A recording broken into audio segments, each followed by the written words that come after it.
നമസ്കാരം. അസാധാരണമായ എന്തോ ഒരു കാര്യം ബീഹാറിൽ സംഭവിച്ചിട്ടുണ്ട് എന്നത് വസ്തുതയാണ്. കാരണം പ്രതിപക്ഷ നേതാക്കളെ പോലും ഞെട്ടിച്ചുകൊണ്ടാണ് ഇന്നലെ ഉപരാഷ്ട്രപതി ജഗദീപ് ധൻഖർ ഒരു പ്രഖ്യാപനം നടത്തിയത്. അതായത്, ഞാൻ വിരമിക്കാൻ പോകുന്നു എന്ന് പറഞ്ഞുകൊണ്ടാണ് രാഷ്ട്രപതി രാജിക്കത്ത് തള്ളാതെയിരിക്കാൻ വേണ്ടി അസുഖമാണെന്ന് പ്രധാന കാരണം ഉപരാഷ്ട്രപതി അടിവരയിട്ട് പറഞ്ഞുകൊണ്ട് രാഷ്ട്രപതിക്ക് ആ കത്ത് നൽകിയത്. നിലവിൽ ബീഹാർ തെരഞ്ഞെടുപ്പാണോ ലക്ഷ്യം എന്നൊരു സംശയം ഇതിലുണ്ട്. കാരണം 2027 മാത്രമേ താൻ വിരമിക്കുകയുള്ളൂ എന്ന് 12 ദിവസങ്ങൾക്ക് മുമ്പ് JNUവിൽ നടന്ന പരിപാടിയിൽ ജഗദീപ് ധൻഖർ പറഞ്ഞിരുന്നു. എന്നാൽ എല്ലാവരെയും ഞെട്ടിച്ച് അപ്രതീക്ഷിത നീക്കത്തിലൂടെ രാജി പ്രഖ്യാപിച്ച ധൻഖർ രാഷ്ട്രീയ വൃത്തങ്ങളെ അമ്പരിപ്പിച്ചിരിക്കുകയാണ്.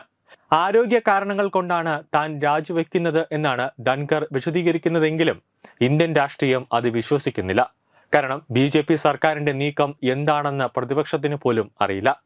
സഭാധ്യക്ഷൻ എന്ന നിലയിൽ ഭരണപക്ഷത്തിന് അനുകൂലമായി രാജ്യസഭാ നടപടികളെ കൊണ്ടുപോകുന്നുവെന്ന് പ്രതിപക്ഷം നിരന്തരം ഉപരാഷ്ട്രപതിയെ കുറ്റപ്പെടുത്തിയിരുന്നു. അതിൽ മടുത്തിട്ടാണോ രാജിയെന്നതും അറിയില്ല. ഒരു തവണ അദ്ദേഹത്തിനെതിരെ ഇംപീച്ച്മെന്റ് പ്രമേയം വരെ സഭയിൽ കൊണ്ടുവന്നെങ്കിലും ധൻഖറിന്റെ അപ്രതീക്ഷിത രാജിയുടെ നടുക്കം പ്രതിപക്ഷം വിട്ടുമാറിയിട്ടില്ല.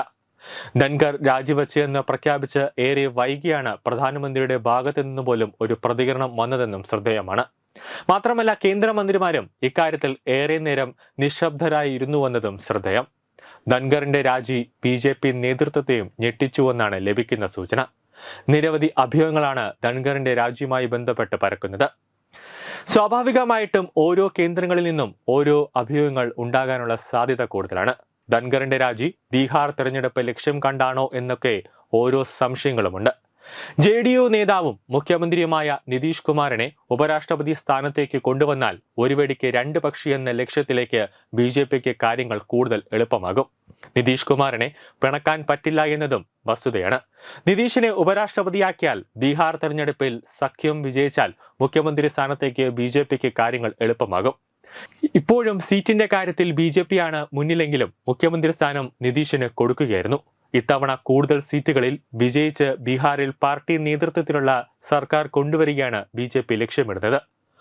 കാരണമില്ലാതെ നിതീഷിനെ മാറ്റിയാൽ ഉണ്ടാകുന്ന തിരിച്ചടി മറികടക്കാനാണ് ഉപരാഷ്ട്രപതി സ്ഥാനം നൽകി അദ്ദേഹത്തെ ദില്ലിയിലേക്ക് മാറ്റുന്ന കാര്യം ഇപ്പോൾ പരിഗണനയിലുള്ളത്. പലതരത്തിലുള്ള അഭ്യൂഹങ്ങൾ പരന്നു കേൾക്കുന്നുണ്ട്.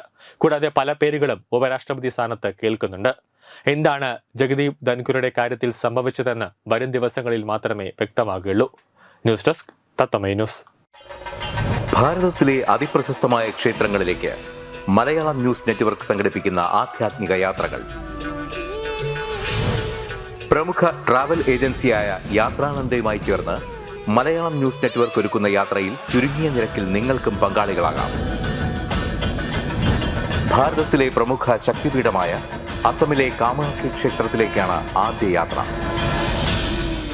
കാമരൂപമെന്ന് കാളിദാസനും പ്രാഗ്ജ്യോതിഷപുരമെന്ന വ്യാസനും വിളിച്ച അതിമനോഹരമായ സംസ്ഥാനമാണ് അസം. സമമായി മറ്റൊന്നില്ല എന്നാണ് അസമിന്റെ അർത്ഥം.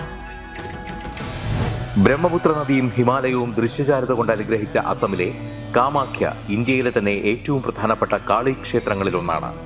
കാമാഖ്യ ക്ഷേത്ര സന്ദർശനത്തിന് ശേഷം കിഴക്കിന്റെ സ്വിറ്റ്സർലാൻഡ് എന്നറിയപ്പെടുന്ന മേഘാലയയിലെ ഷില്ലോങ് നഗരവും ചിറാപുഞ്ചിയും അതിമനോഹരമായ മഴക്കാടുകളും ഹിമാലയൻ കാറ്റ് ചൂളം വിളിക്കുന്ന താഴ്വരകളും മേഘങ്ങളെ ഉമ്മവയ്ക്കുന്ന ചെറുകുന്നുകളും കണ്ണാടി പോലെ ജലമൊഴുകുന്ന ഉമയാങ് നദിയും സന്ദർശിക്കുന്നു. ജീവിതത്തിൽ ഒരിക്കലെങ്കിലും കണ്ടിരിക്കേണ്ട ഈ അത്ഭുത ലോകത്തിലേക്ക് നിങ്ങളെ സ്വാഗതം ചെയ്യുന്നു. വിമാന ടിക്കറ്റും ചിലവുകളും ഉൾപ്പെടെ 65,000 രൂപ ചിലവ് വരുന്ന ഈ പാക്കേജ് 59,000 രൂപയ്ക്ക് മലയാളം ന്യൂസ് നെറ്റ്വർക്ക് നിങ്ങൾക്ക് ലഭ്യമാക്കുന്നു. ആദ്യം ബുക്ക് ചെയ്യുന്ന 5 പേർക്ക് 56,000 രൂപയ്ക്ക് ഏർലി ബേർഡ് ഓഫറും ലഭ്യമാണ്. കൂടുതൽ വിവരങ്ങൾക്ക് ഇനി പറയുന്ന നമ്പറിൽ ബന്ധപ്പെടുക. 8089001200 അല്ലെങ്കിൽ 7736549234.